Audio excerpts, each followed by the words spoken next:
জামাতের এটা আমি মনে করি যে এটা একটা শিফটিং তাদের তাদের এর আগের যে অবস্থান ছিল আজকের অবস্থানটা কিছুটা তাদের একটা পরিবর্তন আমি লক্ষ্য করছি। এই পরিবর্তনের সাথে লন্ডনের একটি বৈঠকের সম্পর্ক আছে বলে আমি অনুমান করি, আমার কাছে কোনো তথ্য নাই। আপনারা জানেন যে গত রোববার জামাতের আমির এবং নায়েবে আমির দুইজনই ইউরোপ সফর শেষে লন্ডন হয়ে তারা ঢাকায় ফিরেছেন। ঢাকায় ফেরার আগে তারা গত রোববার বিএনপির ভারপ্রাপ্ত চেয়ারপারসনের যে লন্ডনের বাসা আছে সেই বাসায় গিয়েছেন। সেই বাসায় বিএনপি চেয়ারপারসন সাবেক প্রধানমন্ত্রী বেগম খালেদা জিয়া সেখানে চিকিৎসার জন্য সেখানে আছেন। তার সাথে সেখানে সাক্ষাৎ হয়েছে, দীর্ঘ সময় সেখানে কথাবার্তা হয়েছে এবং সেই আলাপের ব্যাপারে সাংবাদিকদের পক্ষ থেকে যখন জামাত আমিরের কাছে জানতে চাওয়া হয়েছে তিনি কি বলেছেন, তিনি দুটো কথা বলেছেন। একটা হচ্ছে যে সাবেক প্রধানমন্ত্রী অসুস্থ, আমি যেহেতু লন্ডন হয়ে আসছি তাকে দেখা একটা আমি মনে করেছি এটা সৌজন্যতার ব্যাপার, সেই জন্য তাকে দেখতে গিয়েছিলাম। তারপরে যখন প্রশ্ন করা হয়েছে যে সেখানে কি কি কথা হয়েছে তখন বলেছেন যে দেখেন দেখা সাক্ষাৎ হলে অনেকক্ষণ কথাবার্তা হলে সেখানে তো অনেক কথাই হয় এবং সেখানে ডেফিনেটলি রাজনীতি নিয়ে দেশ নিয়ে অনেক কথাবার্তা হয়েছে, এর বেশি তিনি কিছু বলতে চাননি। তো এটা আমি অত্যন্ত তাৎপর্যপূর্ণ এই লন্ডনের এই যে মিটটা যেভাবে সৌজন্যতার দৃষ্টিভঙ্গি থেকে গেলেও স্বাভাবিকভাবে দেশের শীর্ষ দুটি রাজনৈতিক দল বর্তমানে কিন্তু যেহেতু আওয়ামী লীগ বাংলাদেশের মাটিতে এখন সক্রিয় রাজনৈতিক দল হিসাবে নেই, এখন বিএনপি এবং জামাত হচ্ছে আগামী দিনে ক্ষমতার প্রতিদ্বন্দ্বী এবং এই মুহূর্তে প্রধান দুটি সক্রিয় রাজনৈতিক দল। সেই দলের শীর্ষ দুইজন, বিএনপিরও একদম শীর্ষ পর্যায়ের দুজন এবং জামাতেরও আমির এবং নায়েবে আমির মানে হচ্ছে যে প্রেসিডেন্ট এবং ভাইস প্রেসিডেন্ট পর্যায়ের এই চারজনের দীর্ঘ সময় আলাপচারিতা হয়েছে। সেই আলাপ আলোচনার প্রভাব আমি মনে করি আজকে যে জামাতের যে অবস্থান, জামাত মার্কিন যে উচ্চ ক্ষমতা সম্পন্ন প্রতিনিধি দল আজকে ঢাকায় সফররত আছেন, তাদের সাথে জামাতের বৈঠকটি হয়েছে যখন ডক্টর ইউনূসের সাথে বিএনপির বৈঠক হচ্ছিল তখনই জামাতের সাথে মার্কিন প্রতিনিধি দলের সভা হচ্ছিল।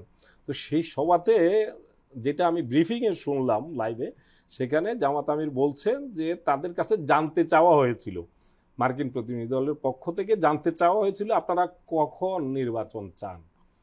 এর উত্তরে জামাত বলেছে যে আমরা ডক্টর মোহাম্মদ ইউনূস প্রধান উপদেষ্টা তিনি যে টাইম ফ্রেম বলেছেন যে ডিসেম্বর থেকে জুনের মধ্যে নির্বাচনটা করবেন, আমরা তার উপর আস্থা রাখতে চাই, তার এই কথা তিনি রাখবেন বলে আমরা বিশ্বাস করি, কিন্তু কিন্তু বলেছেন যে নির্বাচনটা রমজানের আগে হওয়া উচিত। রমজানের কোন রমজান সেটা আবার সাংবাদিকরা প্রশ্ন করেছে, তিনি বলেছেন আগামী প্রথম রমজান। মানে হচ্ছে জামাত আজকে নতুন করে একটা ডেডলাইন তারা সেট করেছে নির্বাচনের জন্য, সেটা হচ্ছে আগামী বছর ফেব্রুয়ারির থার্ড উইকের মধ্যেই নির্বাচনটা তারা চায় এবং সেখানে তারা একই সঙ্গে যোগ করেছে যে কি কারণে তারা এর মধ্যে চায়, তারপরে বৃষ্টি বাদলের কারণে অনিশ্চয়তায় পড়তে পারে।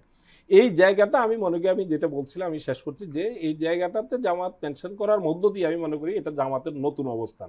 এর আগে জামাত বলেছে যে সংস্কার শেষে নির্বাচন, তাদের পক্ষ থেকে কোনো রকম টাইম ফ্রেম তারা বেঁধে দেবে না, পরিষ্কারভাবে রিপিটেডলি তারা বলেছেন এই কথাটা।